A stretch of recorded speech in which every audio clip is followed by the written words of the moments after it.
What if I told you the doubt in your mind was never truly yours? That it didn't grow with you, wasn't written into your DNA, and certainly wasn't born from truth or evidence. No, it was planted, quietly, repeatedly, through years of hearing what couldn't be done, of watching people settle for less, of seeing strong men shrink themselves to fit the small cages fear built around them. What if I told you that every hesitation you felt, every whisper in your mind, urging you to pause, to wait, to question your own fire, none of it belonged to you? It was inherited, imprinted, installed, but it wasn't native because you, my friend, were not designed to doubt. You were designed to build, to rise, to win, not eventually, not someday, but now. And if you stay with me, not distracted, not halfway in, but fully present, breathing in these words, repeating them out loud and returning to them daily, something will begin to change. Not in your thoughts, but in your identity. This isn't a pep talk. This is a reprogramming, a recalibration of the system that has let doubt call the shots for far too long. By the time we reach the end, you won't recognize the version of yourself that accepted small as destiny, because doubt, as I'll show you, is a habit, and habits, they can be broken. But belief is a decision. Belief is the act of remembering who you were before the world taught you to shrink.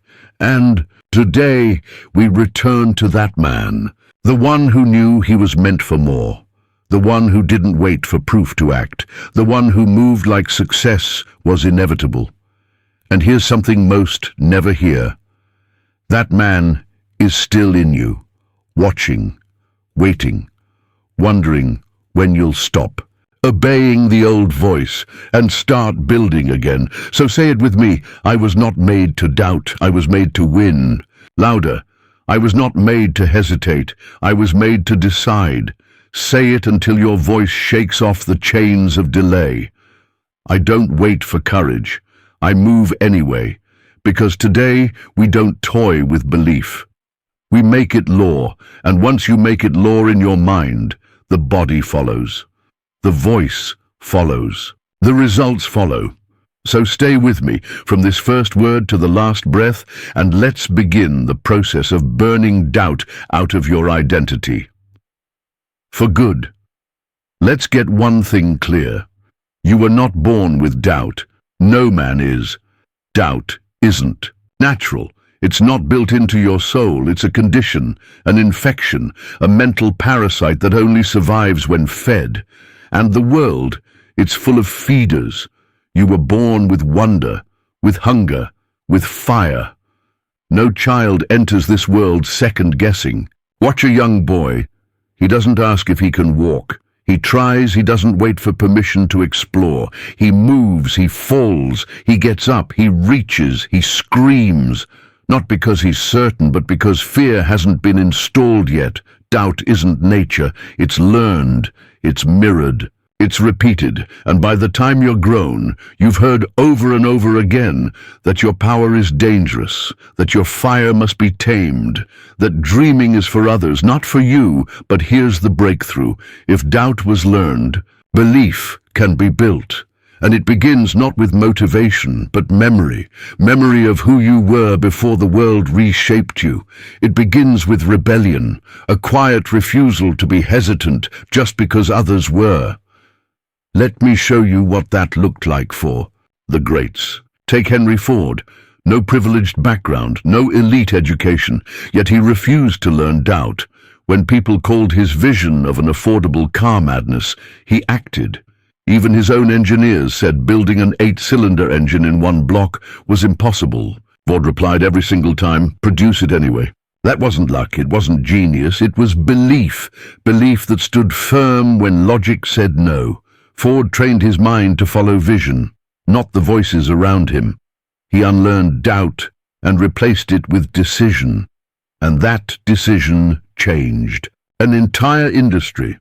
Now consider Thomas Edison, a man who failed 10,000 times chasing the light bulb. 10,000 failures, 10,000 opportunities for doubt to win. But Edison never let doubt take the throne, because he had built something stronger. Identity. He didn't say, "I hope I can." He declared, "I will." And that identity became his armor. Every failed test didn't define him. He moved forward, because belief wasn't a feeling. It was a habit. He repeated belief until it became truth, until his subconscious no longer had room for uncertainty. That's the secret. Belief is built like a habit, like a bridge, through action, through discipline. Even when you don't feel it, when you choose it, you act like the man who knows, even if a part of you still doubts, until that part has no voice left. Andrew Carnegie knew this too. He once told me, if a man doesn't command his mind, someone else will. Doubt is the proof of surrender, not intentional surrender, but passive. Over time, in small ways, you gave it space. But that ends here, because now, you know, the doubt you carry was never truly yours. And now you're giving it back. Say it with me. Doubt is not mine. I refuse to carry it. Again, I don't live by hesitation. I live by decision. This is how it begins, not by feeling powerful, but by speaking power.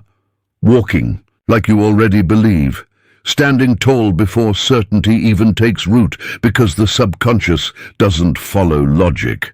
It follows repetition. And every step you take like a builder, every word you speak like a leader, every action you make like a winner. You are building the man you were born to be. He's already there. Waiting for the noise to stop, waiting for the signal to rise. And this is that moment. Let's talk about the most powerful moment in any man's life. The moment he makes a decision so sharp, so final, that the old version of him cannot survive it. Because here's what most men never realize. Identity isn't found. It's declared. You don't stumble into greatness. You choose it. You don't wait to feel confident, you decide. To be. You don't hope to become fearless, you act while afraid, and that very action rewrites who you are. Every man lives within an identity. The problem is, most never choose it. They wear an identity made of fear, of doubt, of small voices and smaller expectations. But the greats, they decide, they declare, they build themselves on vision, not circumstance. Henry Ford did it before he ever built a car. He made a single decision. I will build a car for the common man. That was it, a sentence, a commitment, a point of no return, and everything shifted. He no longer thought like a worker. He acted like a builder, a creator of machines, a force for the future. And when the world mocked him, engineers, bankers, journalists, he didn't bend, because his identity had already been set, and once a man makes that decision, the world no longer defines him. Edison did it. Carnegie did it, and now it's your turn. It wasn't a lucky coincidence. No, he had made that decision long before the world ever believed in him. He said, "I will light up the world." And then he began walking toward that vision every single day without fail. When they called him crazy, when failure visited him daily, when results didn't show up for years, he kept going because in his mind the outcome was already done. He was simply reaching what he already saw as inevitable. Hear this clearly. Results don't create. Identity creates results. If you believe you need to prove your worth before claiming your greatness, you've already lost. The men who rise are the ones who decide to do so first in silence, first in solitude, first without evidence. Even Abraham Lincoln, a man who faced war and division, wasn't led by public opinion but by a firm decision. He didn't need permission to act. He had already determined the value of freedom, the weight of unity, and the dignity of mankind. And because that decision was final, fear couldn't break him. Now it's your turn. You must carve your identity in stone, not scribble it in sand. Don't whisper it with shame. Declare it. Who are you? Who have you decided to be, no matter what you've done up to this point? Because until that decision is made, doubt will always have something to say. You need to say out loud, "I am not a man of hesitation. I am a man of action. I don't drift between identities. I've chosen one, and I walk in it. And it's not enough to say it once. Repeat it until your subconscious hears it so many times, so clearly, that it accepts it as law. That's how belief becomes identity. That's how decision becomes destiny. Let me give you a ritual, the same one I saw in the lives of Carnegie, Schwab, Ford, Edison. Every morning, before the world speaks, you speak. Declare who you are, not with hope, but with authority. Write it, repeat it, move in alignment with it, even when you don't feel like it, because emotion follows form. You shape your identity, and emotion will rise to match it. Carnegie used to say, "A man's habits are simply his beliefs in motion." And what are habits, if not repeated actions born from a chosen identity? The man who sees himself as a king doesn't act like a servant. The one who has decided to lead doesn't wait for approval. The one who knows he's built to win doesn't flirt with doubt. He moves, and with every step his identity gets deeper until it becomes a force. So I ask you now, what decision have you been postponing? What version of yourself have you been avoiding? What identity are you pretending you don't have the right to claim? Let that end today. Decide. Write down that new name. Declare that new frame. Burn the bridges to your former self, and don't look back. Let this be the line. From this moment on, you don't hesitate. You decide, and the world adjusts.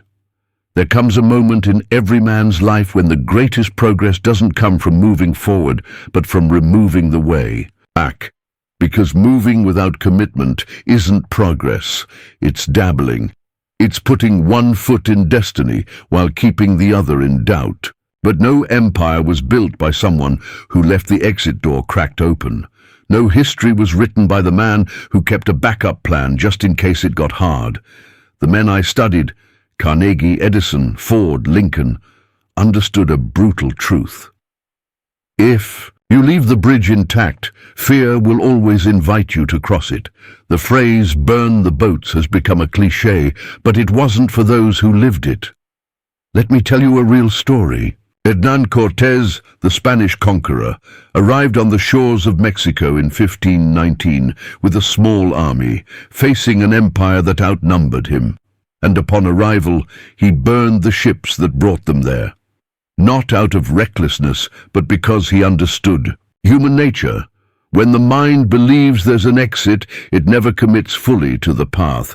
And while I don't glorify conquest, the principle is eternal.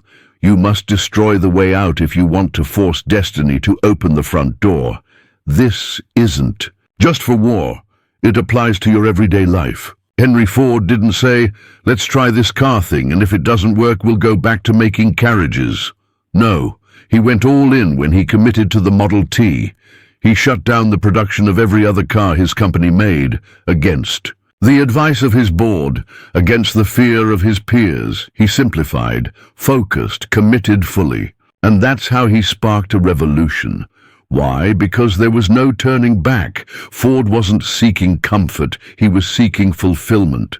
Thomas Edison didn't have a plan B when he set out to create a working light bulb. He failed over 10,000 times. But each attempt was made with the resolve of a man whose outcome had already been sealed. He said, "I have not failed. I've just found 10,000 ways that won't work." That's not just optimism, it's mental programming. A script repeated with such force that failure couldn't take root. Andrew Carnegie, just an immigrant with a telegraph job and an ambitious mind, decided early on that poverty would not have the final word. He didn't pursue wealth as a wish. He pursued it as a necessity. Not out of greed, but for impact. He committed to mastering industry, management, communication. When he chose steel, he went all in. He wasn't testing, he was building. And that's why he rose. Now tell me, what's your escape route, be honest? Is it that job you're keeping as a safety net even though it drains your soul? Is it that voice you silence because you're afraid of what people will say? Is it that plan you never launch because you're still waiting for the perfect moment? Those aren't strategies. They're shelters for fear. And as long as they exist, you'll never walk in your full power. You can't act like you were born to win, while your energy is split between moving forward and keeping your options open. You must commit fully, and you must prove that commitment by eliminating the exits. It's easy to say, "I'm all in." It's another thing to remove every other option. That's what the greats did. Lincoln didn't entertain compromise when it came to preserving the Union. He knew the risks. He knew the cost. He knew war would mark the nation. But he also knew that preserving America's soul required conviction without shortcuts. And so with ink and blood, he wrote his stance into history. Now you must do the same. Mentally and metaphorically, burn the retreat. Let fear scream. Let doubt rage. Let your old self protest. But do not go back. Eliminate the maybe. Eliminate the someday. Eliminate the if it doesn't work, then. Those phrases are permissions to fail. If you were born to win, and I believe you were, then act like it. Remove every option that's not victory, even when progress is slow, even when you're alone, even when no one claps, especially then, because once you decide and seal it with action, something changes. Your mind stops negotiating. Your energy sharpens. Your spirit aligns. And the world begins to yield. Say it out loud. There is no retreat. I've made my decision, and the door behind me no longer exists. I move forward with resolve. I act without escape. These words aren't meant to be said once. You must repeat them daily, until your body forgets what hesitation feels like. This isn't about drama. It's about discipline. Burning the bridge isn't loud or flashy. It's a quiet decision made before sunrise, that today, once again, you will not run. And if you hold that line long enough, something extraordinary happens. Fear goes silent because it realizes you're no longer listening. And once more at night, just before sleep, when the mind softens and the subconscious opens, you speak your intention, your identity, your next directive. Why? Because the mind retains what it hears last. This isn't some hollow motivational advice. It's neuroscience. It's the mechanism by which thoughts are hardwired into habits, how habits shape instinct, and how instinct carves out destiny. Charles M. Schwab, at the peak of his industrial reign, was known for his relentless optimism, not because he was naive, but because he had forged his focus. He avoided defeatist speech. He reframed setbacks while others unraveled. That strength wasn't innate, it was cultivated. Through consistency, through language, through decision. Now it's your turn to write your internal script. A few potent phrases, declared with certainty and burned into your being. Not recycled affirmations from some book. Your words, your fire, your belief. I'll help you start. I don't justify my strength. I demonstrate it. My discipline trains my belief. I don't wait for inspiration. I act with resolve. Write. Speak these, repeat them until they echo, and soon the once fragile voice within will grow sharp. It will gain precision. It will speak with conviction even in uncertain hours. That's when the tide shifts. You'll no longer sabotage. Action. You'll initiate it. You won't entertain excuses. You'll override them with command. Doubt won't lead. It will be drowned in certainty. You'll silence the old inner voice by replacing it, and once that new identity is installed as default, doubt will knock, and your mind won't even register it. Why? Because your inner narrative will be too decisive, too focused to look back. So I challenge you, make this ritual a daily rite, not a one-time event. Because repetition transforms identity. Every man reaches a junction. Will I act by emotion or by decision? Most never realize they live under emotion's rule. They act when inspired, pause when stressed, speak when sure, and retreat when unsure. Then wonder why their potential withers. But the builders, the legends, the leaders, they follow a higher law. Not moods, not opinions, not fear in disguise. They are led by faith, not just belief, but action anchored in belief. They moved when fear said, wait. They executed before courage showed up.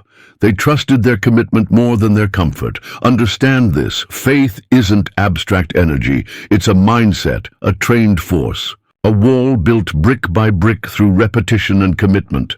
Most critically, faith is a choice. You don't need permission to believe. You choose it. And the proof comes later. Henry Ford knew this. He was told countless times his vision was absurd. 8 cylinders in one block, unworkable. Consumers wouldn't want it. But every time, his response, build it anyway. Why? Because his faith wasn't drawn from the outside world. It came from within. Repetition, forward movement, a refusal to retreat. Ford didn't always feel certain, but he led as if he were. That's the lesson. You don't need to feel faith. You need to act as if it already lives in you. Thomas Edison failed thousands of times chasing the electric light, yet he never surrendered. Why? Because the decision had already been made. Success was inevitable. Once that internal line is drawn, you stop needing applause. Failure doesn't deter, it confirms you're on the path. That's faith, not emotional hype, but identity expressed through motion. Now, hear this clearly. Most men mistake emotion for truth. If something feels heavy, they assume it's wrong. If it feels unsure, they think they should stop. But discomfort isn't a stop sign.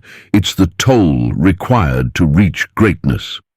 Abraham Lincoln understood this. He was elected in a time of national fracture. His decisions would shape not just a country, but human freedom. His cabinet was split. War loomed, doubt echoed from every side, and yet Lincoln didn't fold. He wrote the Emancipation Proclamation not because he felt support, but because he believed in his mission. He moved by faith, not sentiment. That's what made him unshakable. Emotion, while loud, often lies. It speaks with the tongue of your past. It mimics your old fears, your old limitations. But faith speaks from the future. From the man you've chosen to become, not the one you used to be. That's why I pound the table on repetition. Because what you repeat becomes what you believe. Speak faith long enough, act on it, often enough, and it becomes your reflex. And when that happens, emotion no longer dominates. So I ask again, who's steering your life? The man driven by emotion or the one led by decision? You must declare, I lead by faith, not by feeling. That means you show up when you're exhausted. You speak power even when unsure. You take steps even when the finish line is unclear. Why? Because faith doesn't ask for proof. It demands commitment. Want a practical way to build this? Start each day aloud, not with feelings, but with declarations. I move before I feel ready. I rule over my emotions. They don't rule me. I walk by faith because my future self already exists. Then move instantly. Don't analyze. Don't wait. Faith is forged in movement, not thought. Yes, resistance will rise. The old voices will whisper. Let them. They are ghosts. And ghosts aren't reasoned with. They're replaced with fire. Schwab did this when founding U.S. Steel. He wasn't always confident in outcome, but he carried himself with conviction. Why? Because people don't follow emotion, they follow certainty. And certainty is trained through repetition. Train yourself to move when things are unclear. Say it now. I don't trust emotion. I trust purpose. I don't wait to feel strong. I act until strength shows up. I don't follow the wind. I lead myself. Say these every morning. Let them sink in. Let them become louder than hesitation. Let them soundtrack your every decision. Because the man ruled by emotion will always be ruled by fear, but the man ruled by faith becomes inevitable. Now let's continue. Because faith, to be real, must be matched with execution. Not random movement, but deliberate steps. Here's the law. Indecision breeds fear. It's not failure that paralyzes. It's the unwillingness to choose. And I say this without apology. No man who hesitates can lead. He'll be directed by moods, by others, by yesterday. But the man who decides, the one who commits, he becomes a force. Every titan I've studied shared this. They made decisions fast and altered them slowly, if ever. They didn't wait for full clarity. They acted, and clarity followed. Henry Ford lived this. His engineers said building an 8-cylinder engine in one block was impossible. They tried. They failed. They returned to tell him. But Ford didn't pause. He told them again, build it anyway. Not once. Repeatedly, until it was done. He didn't waver. He didn't brainstorm plan B. He decided, and the world adjusted. That's the truth. The world doesn't move for the clever. It moves for the certain. Edison followed the same principle. Over 10,000 failed attempts, and he didn't quit. Most would have stopped at 10, asked for advice, waited for approval, not Edison. He made a decision. I will invent the light bulb. And because that decision was final, failure lost its sting. It wasn't divine endurance. It was that stopping was no longer an option. You must do the same. Shut every back door, kill the maybes. Stop negotiating with your future. Decide and move, even if you don't see the full road, even if your voice shakes, even if your hands tremble, because clarity isn't born from stillness, it is built in motion.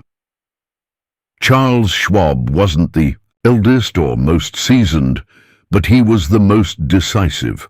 When Andrew Carnegie offered him the helm of a vast steel empire, Schwab didn't hesitate. He didn't ask for time. He said yes, then figured it out en route. That's how momentum begins.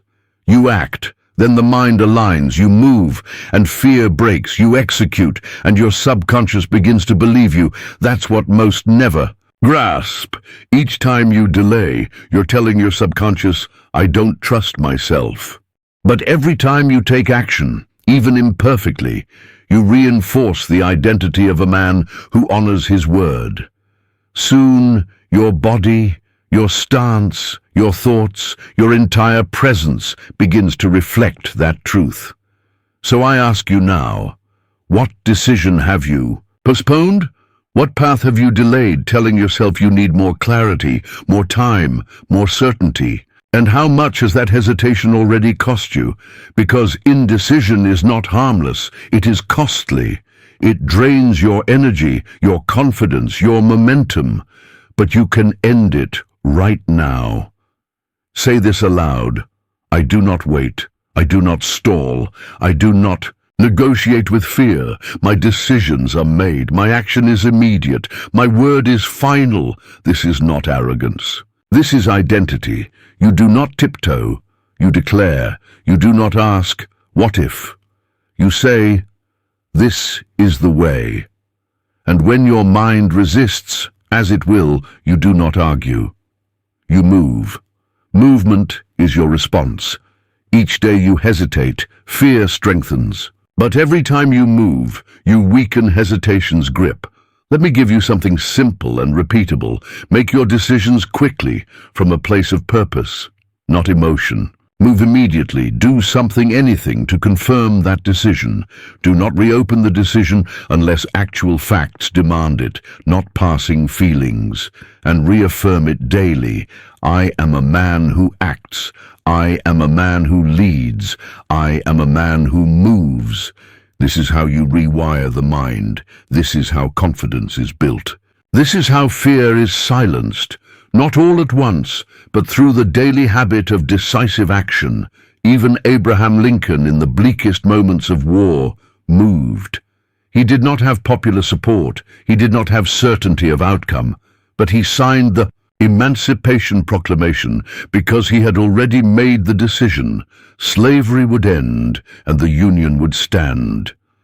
That decision gave him the strength to lead, not consensus, Not approval, certainty, final, unshakable, sacred. That same power is available to you right now, but only if you shut the door on delay. Say it again. I choose fast. I move without apology. I do not explain who I am. I prove it. Now go, make the call, send the message, take the step, finish the task.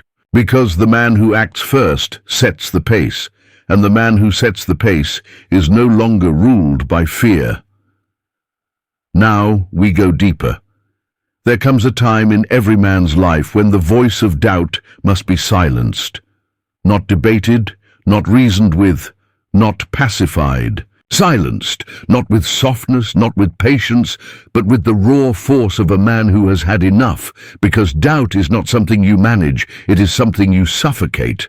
And you suffocate it with faith, with fire, and with relentless repetition, until it has no breath left. First, understand this. Doubt is not wisdom. It is reflex. A habit dressed up as insight. You've rehearsed it so often it feels familiar, but it's not truth. It's fear in disguise. And if you don't confront it for what it is, you'll keep calling it being smart or realistic, when in fact you're just betraying the future you're meant to live. So you must decide, doubt ends here, not later. Not gradually. Now let me show you how the great ones did it. Abraham Lincoln did not lead without fear. He was hated, mocked, even bereaved. But still, he chose belief.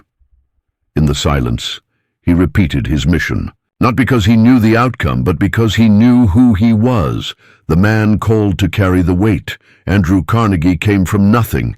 No status, no privilege. But he carried one weapon, a definite aim. He repeated it until doubt had no room. To live, that is not arrogance, that is discipline, that is how a telegraph boy rewrote history.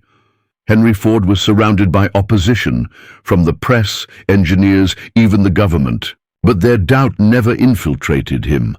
Why? Because his internal dialogue was louder than their objections. He trained his mind to hear belief, and belief became his armor. You are no different. The only thing separating you from them is what you choose to repeat to yourself. So again, hear this. Doubt is not real. It's a loop, a recording left running in the background by a man who forgot to change the script. You must now overwrite it, not with false positivity, but with identity. Speak. This now. I do not argue with doubt, I replace it. I do not let fear echo.